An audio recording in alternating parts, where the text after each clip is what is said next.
employees. In just a moment, we're going to be joined by our PG&E focused associate, Kevin Wan, and he's going to be speaking to you about your pension at PG&E and all of the factors that you should be considering when choosing the best retirement date from PG&E. Before I bring Kevin on, I'd like to first introduce myself. My name is Samantha. I'm in client services here at the Retirement Group. I moderate these weekly webinars. Next, I'd just like to remind you, although we work very closely with both active and retired members of PG&E, we are not affiliated nor endorsed by PG&E. The Retirement Group is a completely independent group of financial advisors, so please keep that in mind. And lastly, I'd like to let you know, after the presentation, you will be redirected to our website where you can book an appointment with either Kevin Wan or one of his colleagues who are also very well versed in the PG&E pension plans.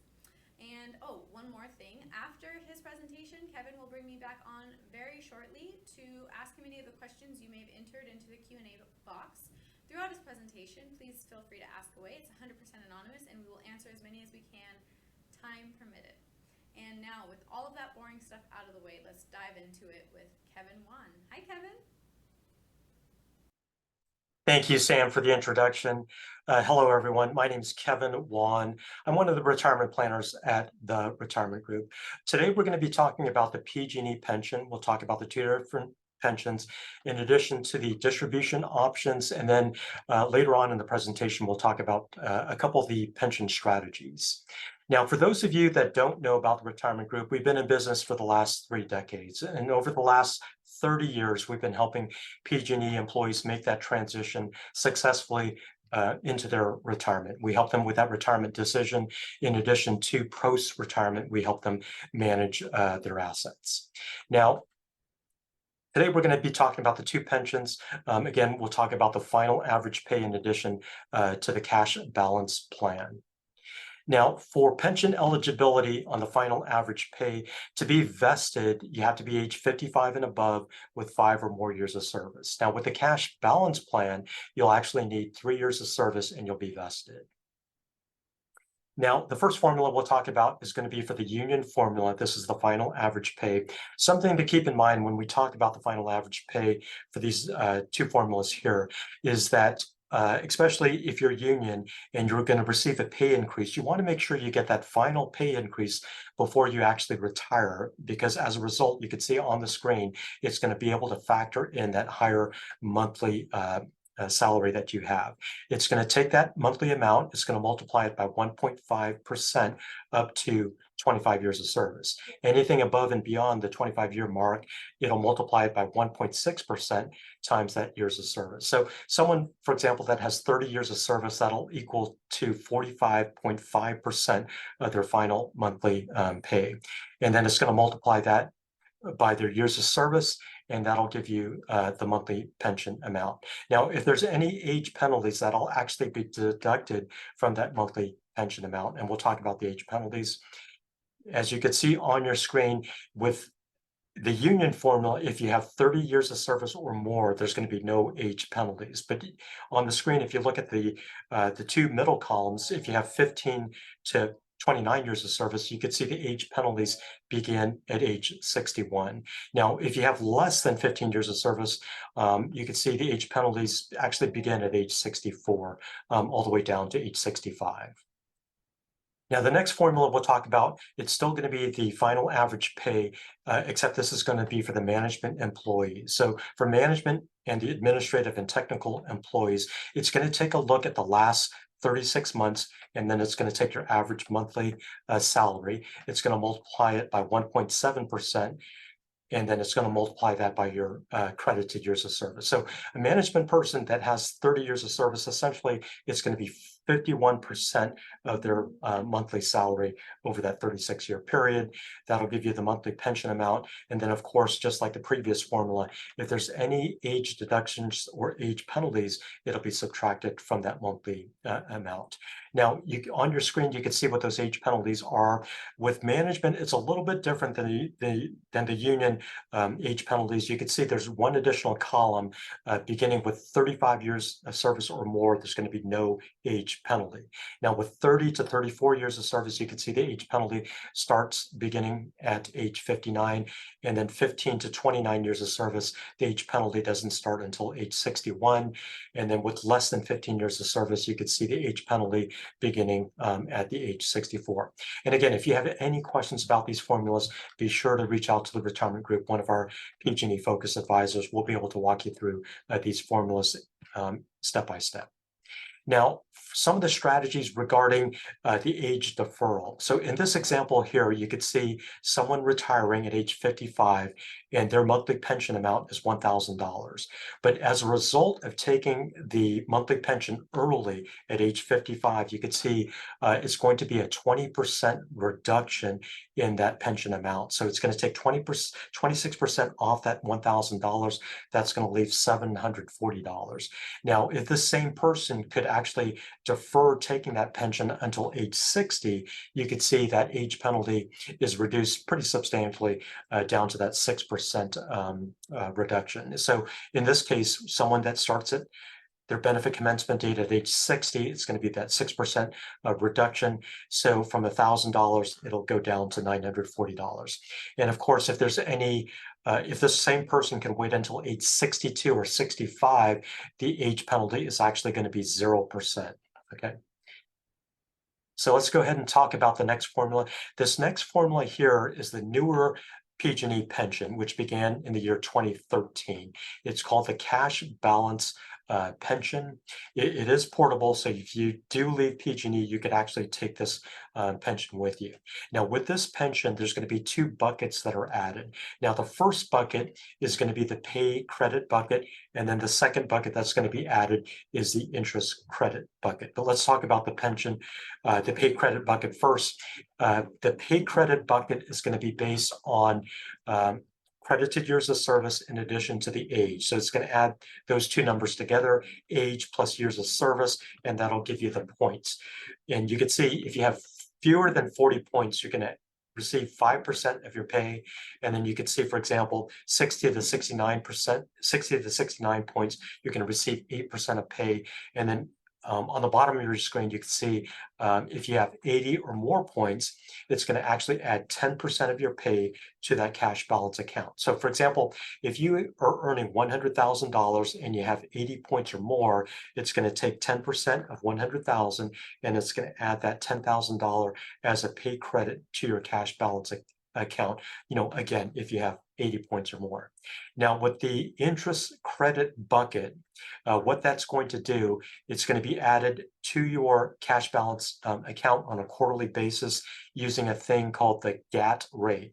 So the GAT rate is really just a fancy term for the 30-year bond rate, the long-term bond rate, which is currently about 4.28%. So on a quarterly basis, right now in the year 2023, if the GAT rate is 4.28%, it's going to take that quarterly interest rate, multiplied by your cash balance account, and then it's going to add that interest credit to you on a quarterly basis 4 times a year. And that's how the cash balance account grows. Now, some of the payment options that are going to be available for the final average pay formula versus the cash balance, you can see on the screen, the first 3 payment distributions are the same: the single life pension, the joint life pension, and then the joint life pension with the pop-up provision. Now, with the single life annuity, the single life pension amount, that is going to be the highest monthly pension that you could actually receive from PG&E if you elect that option. The only downside is if something were to happen to you as the retiree, say the first several years of retirement, if something were to happen to you, that would be the end of the pension. Your beneficiaries would not receive anything after that event. Now, with the joint life pension, it's going to be based on the retiree's life in addition to his or her spouse or chosen beneficiary. Okay, and that's going to be payable on a 25, 50, 75, or 100% basis. But again, one of the risks here is if the retiree, in addition to his or her spouse, are on a retirement cruise, say the second year retirement, if something happens to both of them, that would be the end of the pension at that point. Now, with the joint life pension with the pop-up provision, essentially, again, it's going to be based on 2 different lives. The life of the retiree in addition to his or her spouse. Now, if the spouse or the co-annuitant, something happens to that spouse, the retiree would actually receive a pop-up on his or her pension to that single life annuity, which is going to be the higher pension amount. So these pension distribution options, it's not a one size fits all. Everyone's situation is a little bit different based on their needs of their family, in addition to some of the financial resources that they have, especially when we run that cash flow analysis. It's going to be different from person to person. So again, if you have any questions, be sure to reach out to the retirement group. We can help you with that decision regarding what is the optimal pension distribution option for you. Now, the cash balance pension, it has one difference here. If you notice on the bottom right-hand side of your screen is the lump sum option. Now, with the lump sum option, which is one of the more popular options with the cash balance, you could take that amount all at once as soon as you retire. And you could take that cash balance amount, you could roll that over into an individual retirement account. You could roll that into your 401k, but definitely you don't want to take the full distribution all at once, because if you do, it's going to be taxable all at once, which could easily push you into a higher tax bracket for that year. But again, you could take that cash balance account and roll that into an individual retirement account. Okay, so we're going to cover a couple strategies here. This is called the pension maximization strategy. So this strategy would be applicable in certain cases where there's the retiree in addition to his or her spouse. In that situation, if the retiree and his spouse, if there was a large age gap, and they go with this joint and survivor annuity option, as a result of that big age gap, that's going to drive that pension lump sum, that's going to drive that pension monthly amount down significantly. So if that's the case, it may make sense to actually implement this pension maximization strategy. Another example of using this strategy would be where the retiree could be like a single mom or dad with, say, one or two children. But because of the beneficiary designations at PG&E, you can only list one beneficiary. So that may not be optimal. If you have two or more children, maybe you could use this pension maximization strategy where you have a little bit more flexibility regarding naming your primary beneficiaries in addition to your contingent beneficiaries. So essentially what this maximization strategy is going to do, it's going to take the higher single life pension amount, and then it's going to subtract out the joint life pension. And whatever that difference is, it's going to be the spread, as you can see on the screen. So what the retiree could do is actually take a portion of that spread to purchase a life insurance policy on the retiree's life. Okay, so if something were to happen to the retiree, the chosen beneficiaries of that life insurance policy would be able to receive those proceeds tax-free to them. So what are the benefits there? Well, if you have, again, more than one beneficiary with that life insurance policy, you'd be able to name both of your children in this example as primary beneficiaries. 50% could go to child A, 50% could go to child B, and then you avoid those the limitations of the PG&E beneficiary option. So if you think this is going to apply to you, be sure to reach out to the retirement group. We can actually walk you through that step by step and make sure we can optimize your pension distribution option. Now, as we wrap things up, there's an interesting statistic that you can see on your screen. 74% of American workers age 50 and above do not have a written financial plan in place. Now, think about this for a minute.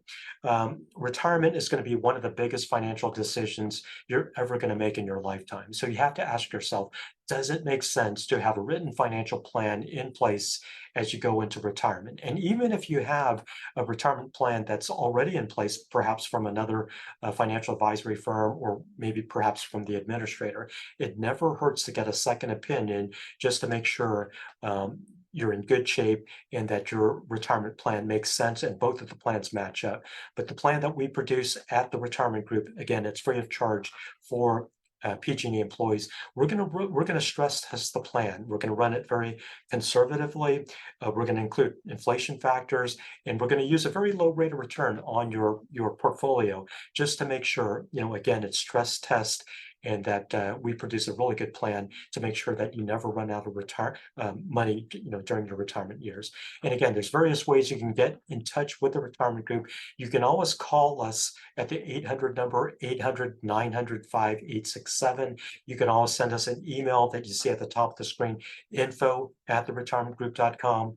If you have a smartphone and you take a quality picture, the QR code on the left will take you directly to a calendar link where you could book that complimentary session with one of our PG&E focused advisors. The QR code on the right is to our LinkedIn page. Be sure to visit us there. Lots of great information there. Two additional resources I'd like to mention really quickly is our website, theretirementgroup.com. Be sure to visit us there. You could also schedule that complimentary session in addition to accessing the retirement guide and also many different retirement ebooks that we have on our website free of charge.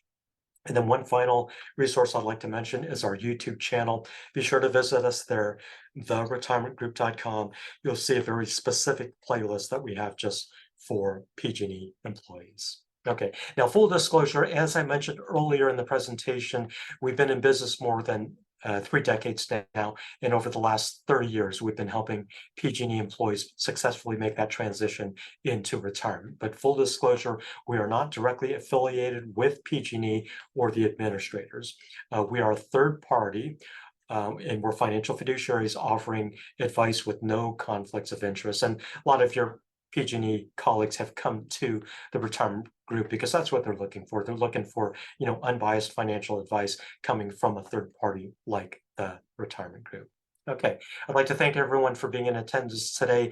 We do have time for Q&A, and let's bring on Sam again. Sam, any questions for today? Hey, Kevin. Yes, actually, we got quite a few questions. We're going to try to answer as many as we can, time permitted, of course. We don't want to take up too much of your afternoon. Kevin, this first one, how can I utilize pension maximization with life insurance after retiring from a corporation to provide for my spouse? Okay, so that's a really good question. We kind of touched on it during today's presentation, but just keep in mind the pension maximization strategy, it actually needs to be done, actually before you actually leave the payroll. And the pension distribution option that you're going to elect is going to be that single life annuity. And then you're going to compare that to the joint and survivor annuity. And whatever that difference is, it's going to be the spread. And then we're going to take that spread, a portion of that, to purchase that life insurance policy, again, which offers a whole host of beneficiary options. You could choose multiple primary beneficiaries in addition to contingent beneficiaries. So a lot of different options available there. Even if you think that this option may be available to you, we encourage you to reach out to the retirement group so that we could talk to you a little bit in more detail regarding your particular strategy and how that pension maximization strategy could help your situation. All right, thank you. That's such a great strategy. It Let's is. see. Okay, next one. What cons should I be aware of before using Pension Max to provide for my spouse? This was a follow-up question. Okay, yeah. So some of the maybe the negative parts of it, you got to make sure in order for this strategy to work, because essentially it's going to purchase a life insurance policy on the PG&E retiree. So there's a couple things that need to happen. The retiree needs to be fairly healthy so that you can get the best rated life insurance policy with no excess premiums or reductions in the coverage there. So that would be the major con to that policy. Again, if you have any questions about the policy or the pension maximization, be sure to reach out to the retirement group. We can run the different scenarios for you just to make sure that it makes sense if you were to go forward with that strategy. Thank you. Okay, one more on this topic. It's a very popular topic today. How will using this Pension Max strategy affect my taxes? Okay, so that's a really good strategy with the pension maximization. You're still choosing the single life annuity, right? That's going to be paid to you on a monthly basis. So there's limited control over paying taxes on that because that single life annuity paycheck or that pension paycheck is going to come to you month in and month out. So at the end of the year, you're going to receive a 1099-R and you're going to have to pay taxes on that. But regarding the life insurance portion of the pension maximization strategy, this is where the tax savings could come into play. Because if something were to happen to the PG&E retiree, that life insurance policy that's going to be payable to your chosen beneficiaries, it's going to be tax-free to them. And they're going to love that because they're going to actually receive that full amount of that life insurance payout. Alrighty, thank you. I think we have time for just one more. I'd like to remind you that there is a link you'll be redirected to a website where you can book an appointment. If we did not get to all of your questions today, we apologize. Kevin, this very last one, is there a cost of living allowance with the PG&E pension? Okay, that's an excellent question, and I probably should have brought it up during the webinar. So the cost of living allowance, right? It's a great benefit if it's offered. So with the PG&E pension, if you elect the single life pension or the joint survivor pension, unfortunately, most Fortune 500 companies they've done away with the cost of living allowance. Now, this does pose some problems because, say, for example, if your pension whether it's the single life pension or the joint survivor pension, if it starts off, let's just use a number, say $2,000 per month, 10 years later into retirement, that $2,000 is still going to be $2,000 10 years later. But it's unfortunate it does not include that cost of living allowance. Some PG&E employees elect to take the pension lump sum, and then we could actually purchase a private annuity which could mirror that pension payout, but except we could actually elect a rider that actually includes a cost of living allowance. So yeah, so the answer is there's no cost of living allowance built into that. But if you have any questions about that, be sure to reach out to the retirement group. We can kind of strategize on ways that we could take care of that inflation factor if that's one of your concerns. Alrighty, Kevin, that was it for today. Is there any closing remarks you'd like to make before we end today? No, Sam, thank you. And I'd like to thank everyone for being in attendance today. Be sure to reach out to the retirement group, right? It never hurts to get that second opinion with that retirement cash flow analysis that we could produce for you free of charge. But I'd like to thank everyone for being in attendance today. We look forward to seeing you on the next PG&E webinar. Thank you. Thank you, everybody. Thanks, Kevin. Thank you.